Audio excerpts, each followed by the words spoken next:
Yeah, I mean, we're definitely confident that we're better than what we showed out there today. We spoke about creating a legacy. That's what this journey is about.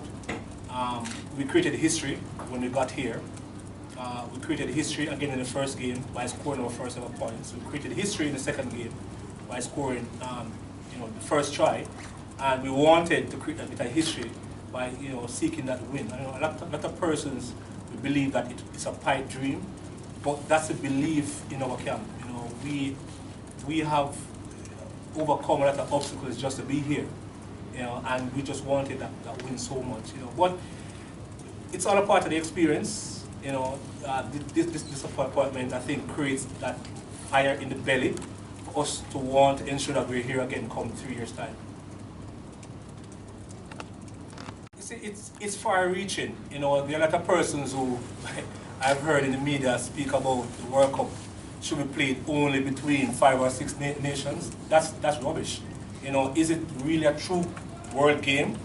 Back in Jamaica, we have thousands of young kids who are looking for that opportunity. We're seen as a heavy track and field nation. Rugby League is now offering a genuine opportunity to those young people. There are people in Jamaica now who are getting scholarships to go to universities in Jamaica to play Rugby League. That's massive for us. Being here, I think we can engage more, get more kids playing in Jamaica, but also engage more with the diaspora here in the UK. Our motto is out of many, one people, and we're truly proven that, for this camp, to pull guys from all over with different cultural backgrounds, put them together for 4 weeks, that can be a recipe for disaster, But fortunately, we have grown, and I think that this is a good launching pad for the rest of our program. Sure, I mean, with players like Chevaughn, have you got other teams that you've got eyes on that you might be picking a few more out for your next World Squad? Yes, Chevaughn, I'm so proud of him. I coach him at the club level, and he has certainly come here and showed that there are players locally in Jamaica, if given the opportunity, they can stand up here. It's all good things must come to an end, sadly, but it was a great experience. I've learned a lot, trust me. From playing in Jamaica and playing here is two different things. The intensity is way above which we play in Jamaica, so I've learned a lot, and I hope that when I go back home I can impart every knowledge that I've learned to all the young boys so they can get the opportunity like I have gotten. And young girls because we have started a women's program in Jamaica as well. Yeah. Brad Walter from NRL.com. Do you think playing more matches against this sort of opposition would help you improve? I mean, definitely. In Jamaica, we're sort of isolated because we're the only country in the Caribbean that plays a sport. In order to get a game, we'll have to either fly to the States or to Canada or all the way to Europe. But having internationals and having countries playing against countries is the only way for the game to grow. Fine, you will have low scores, but tell me a sport that doesn't. Tell me any sport that in a World Cup there aren't lopsided scores. It's all a part of the learning curve. I think a lot of teams would like a tour to Jamaica. Yes, yeah, I mean, come on down, we play all year round. Sunny, beaches, good, mountainous terrains, good. I mean, our surfaces are a bit hard, but again, that's our experience. Josh, I'm just wondering as well, do you have any idea when you're going to play next year? Because there's a decent crowd of Jamaican expats following you today, but when can I watch the Radio Warriors play again? It's a very good question. The American Championships, which is the qualifying series for the next World Cup, will actually be in Jamaica next year. Teams, so the USA will be there, Canada will be there, and I think there's a playoff between Brazil and Chile, and the winner will be joining us in Jamaica. Cool runnings, man. Am I right in saying further on from that the Americas are going to get 2 slots in the next World Cup? Have I heard that somewhere? I've heard that, but I mean, I'm just focused on Jamaica and ensure that we're at the top of the mountain where the Americas are concerned. Nick Kempton, ABC. What kind of support have you guys got back home? You talk about creating a legacy. Has Jamaica started to really get behind us with the start of that journey? Yeah, Jamaica is a massive, massive sporting nation. Unfortunately, we do not have enough resources to go around. For example, we have no dedicated rugby league pitches in Jamaica.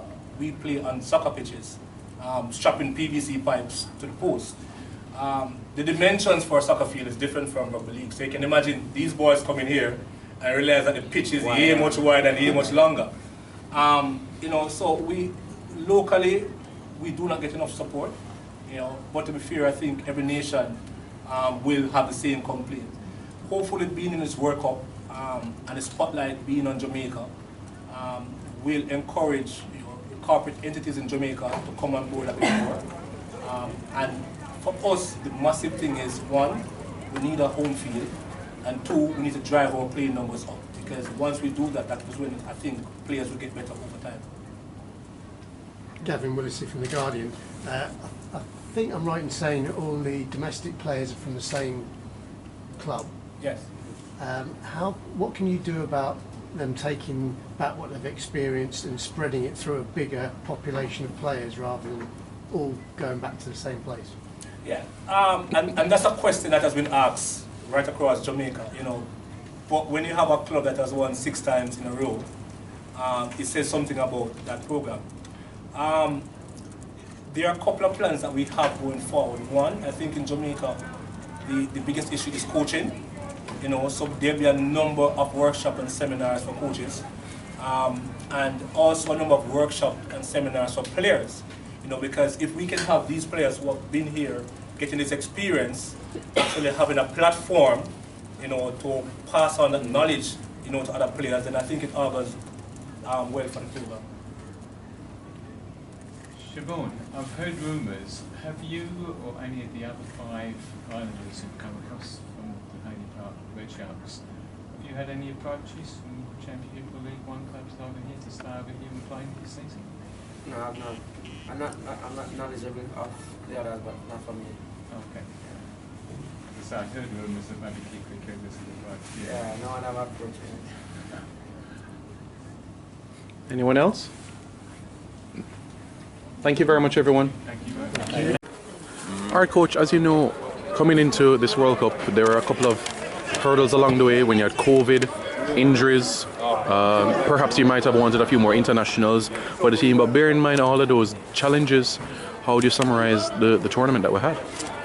Yeah, I think for us it's been a successful tournament, to be honest. I think when we came into camp, what we spoke about was the effort areas of the players. At the end of the day, we know that we're in a very challenging group with both New Zealand and Lebanon being favourites. And of course, Ireland is also a good team that many pundits predicted would be challenging as well for that second spot. Obviously, we wanted to challenge for it as well, but at the end of the day, it wasn't to be. Came up against some very good teams, and the scorelines didn't go our way. But I am very proud of the performance of the boys in all 3 games. I'm very proud of the fight that they put up. We got points on the board, and that was really important for me. And it's really important to see that we can compete and that we can really go out there and put an effort in to really make Jamaica proud. So yeah, overall, I'm pleased. I can't say that I would not have loved to have kept the scores a bit lower for some of these games, but at the end of the day, that's rugby league. When you come up against quality teams with full-time professionals, you're always going to be up against it, and I thought my boys responded really well, and I think they did their best, and I'm happy overall. Yeah, definitely. It was really important for us to ensure that this journey represents who we are. This national team has always been about feeling both our heritage players living in the UK and our best domestic talent. And the domestic boys, I thought they did really well. Chevaughn Bailey, definitely one of the standout domestic players for me in terms of his performance. I think 80 minutes against Ireland in that first game, good minutes against New Zealand, and a good second half today against Lebanon. I think he was very good defensively. Kamisi McCain, after getting that concussion in that warm-up game, he had his first minutes today, and I'm proud of the way he played. He was strong in the middle. Marvin Thompson got his minutes against New Zealand. went out there, he did well in my opinion. Obviously, Aviva McDonald started on the wings today. I think he did himself justice. Unfortunately, Ronaldo Wade got injured from that Cumbria game, so he didn't feature in any of these 3 games. But he was a big part of what we did in 2018 when we qualified. So, Andrew Simpson, the last player, played against New Zealand, played his heart out on the wings. So yeah, great experience for the lads. And like I said, very important for us as an organization, as who we are, to always ensure that there's a balance in the team in terms of our UK-based professionals and the amateur players from Jamaica. It's all about lifting the standards and performing. So, the challenge is always for us to find a way to make it work best. I mean, if you look at this World Cup, not many teams, featured domestic players in terms of players who are amateur players. We did it, Greece did it. I don't think anyone else really did it. I know Lebanon had they had 1 or 2 domestic players, but I'm not sure that they played today. So I'm proud of what the boys have done, and hopefully, we can just continue to build on it. Yeah, 2 years short of 20 years actually. We started in 2004, and I was there from the very beginning with Roy.